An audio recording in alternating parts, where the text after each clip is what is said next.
شہرنامہ Urdu segment میں پیش ہیں کچھ چنندہ خبریں۔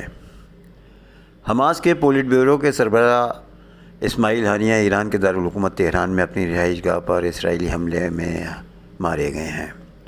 اطلاع آج فلسطینی تحریک حماس نے دی ہے۔ حماس نے ٹیلی گرام پر بتایا کہ اسلامی مزاحمتی تحریک حماس ہمارے عظیم فلسطینی عوام کے بیٹوں سے اظہار تعزیت کرتی ہے۔ تحریک کے سربراہ اسماعیل ہانیہ ایران کے نئے صدر کی تقریب حلف برداری میں شرکت کے بعد تہران میں اپنی رہائش گاہ پر غدار صہیونی اسرائیلی حملے میں مارے گئے۔ فلسطینی تنظیم حماس نے آج بدھ کے روز اعلان میں بتایا کہ تنظیم کے سیاسی دفتر کے سربراہ اسماعیل ہانیہ جاں بحق ہو گئے ہیں۔ ایرانی میڈیا نے پاسداران انقلاب کے حوالے سے اس خبر کی تصدیق کی ہے کہ اسماعیل ہانیہ کی ہلاکت تہران میں ہوئی ہے۔ غیر ملکی رپورٹ کے مطابق تہران میں ہانیہ کی قیام گاہ پر مقامی وقت کے مطابق رات 2 بجے حملہ کیا گیا۔ رپورٹ کے مطابق ایک میزائل کے ذریعے ہانیہ کے جسم کو براہ راست نشانہ بنایا گیا۔ اس کارروائی میں اسماعیل ہانیہ کے ساتھ ان کے ساتھی وسیم ابو شعبان بھی جاں بحق ہوئے۔ حماس کے سربراہ کو آخری بار تہران میں ایرانی صدر مسعود پزشکیان کی تقریب حلف برداری میں دیکھا گیا تھا۔ لبنان کے دارالحکومت بیروت کے جنوبی مضافاتی علاقے میں منگل کی شام کو ایک زوردار دھماکے میں حزب اللہ کے گڑھ سمجھے جانے والے علاقے میں تنظیم کے ایک سینئر کمانڈر کے مارے جانے کی اطلاعات ہیں۔ اسرائیل نے بیروت کے جنوبی مضافاتی علاقے حریق میں حزب اللہ کی شورا کونسل کے ہیڈ کوارٹر پر حملہ کیا، جس کے نتیجے میں حزب اللہ کے سرکردہ رہنما فواد شکر کی ہلاکت ہو گئی ہے۔ اسرائیل حملے میں 60 سے زائد افراد زخمی ہوئے ہیں، جنہیں 3 اسپتالوں بہمن پیغمبر اعظم اور الساحل میں منتقل کیا گیا ہے۔ واقعے کے بعد اسپتالوں کی طرف سے شہریوں سے خون کے عطیات کی اپیل کی گئی ہے۔ حملے میں 3 بچے لاپتہ ہیں، جبکہ زخمیوں میں سے بعض کی حالت خطرے میں بیان کی جاتی ہے۔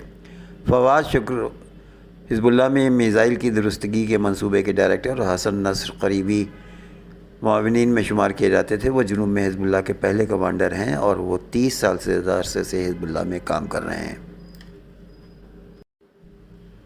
اسرائیلی افواج کے انخلاء کے بعد جنوبی غزہ کی پٹی میں خان یونس کے مشرقی حصے میں ملبے سے 42 فلسطینیوں کی لاشیں نکالی گئی ہیں۔ یہ اطلاع فلسطینی شہری دفاع نے منگل کو دی۔ تنظیم نے کہا کہ شہری دفاع نے بنی سہیلہ کے علاقے سے لاشیں برآمد کیں اور 22 جولائی کو آپریشن کے آغاز کے بعد سے خان یونس کے مشرقی حصے میں لاپتہ فلسطینیوں کی 200 اطلاعات موصول ہوئی ہیں۔ تنظیم نے کہا کہ باقی لاشوں کو نکالنے کی کوشش کی جا رہی ہے۔ تنظیم کے مطابق اسرائیلی فورسز نے اپنے حملے کے ارکان کو زخمیوں کو بچانے سے روکا، جس کے نتیجے میں ان کی موت ہو گئی اور ان کی لاشیں گل گئی ہیں۔ تنظیم نے اسے شہریوں کے بنیادی حقوق کی خلاف ورزی قرار دیا ہے۔ مقامی ذرائع اور عینی شاہدین نے چین کی خبر رساں ایجنسی زنہوا کو بتایا کہ اسرائیلی فورسز نے بڑے پیمانے پر گھروں، رہائشی عمارتوں، مساجد اور قبرستانوں کو تباہ کیا ہے۔ کانگریس پارلیمانی پارٹی کی صدر سونیا گاندھی نے کہا ہے کہ لوک سبھا انتخابات کے بعد سے ماحول کانگریس اور اپوزیشن جماعتوں کے حق میں ہے، اس لیے جن ریاستوں میں اس سال کے آخر تک اسمبلی انتخابات ہونے والے ہیں وہاں انتخابات میں اس کا فائدہ مل سکتا ہے۔ سونیا گاندھی نے پارلیمان کے احاطے میں ایوان دستور کے سینٹرل ہال میں بدھ کو کانگریس پارلیمانی پارٹی کی جنرل میٹنگ سے خطاب کرتے ہوئے کہا کہ پارلیمان کے باہر اور اندر کانگریس اپنا پیغام پہنچانے میں پوری طرح کامیاب ہو رہی ہے اور مؤثر طریقے سے اپنے نظریے کو لوگوں تک پہنچا رہی ہے۔ انہوں نے کہا کہ جو نئے ممبران منتخب ہو کر آئے ہیں انہیں بھی متاثر کن انداز میں ہر جگہ پارٹی کا پیغام پہنچانا ہے اور سب کو مل کر کانگریس کو مضبوطی سے آگے بڑھانا ہے۔ انہوں نے کہا کہ یہ اسی وقت ممکن ہو سکتا ہے جب ہم پارلیمان اور پارلیمان کے باہر بھی بھرپور طریقے سے اپنی آواز اٹھاتے رہیں۔ سونیا گاندھی نے کہا کہ حکومت پر کسانوں، خاص کر نوجوانوں کے سلگتے ہوئے مطالبات کو مکمل طور پر نظر انداز کرنے کا الزام صحیح ہے اور کہا کہ بجٹ میں کئی اہم شعبوں میں الاٹمنٹ سے انصاف نہیں کیا جا رہا ہے۔ حکومت بجٹ کے حوالے سے بہت کچھ کہہ رہی ہے، لیکن سچ یہ ہے کہ بجٹ کے حوالے سے بڑے پیمانے پر مایوسی ہوئی ہے۔ اردو کی بقا اور فروغ کے لیے ہمارا چینل ضرور دیکھیے۔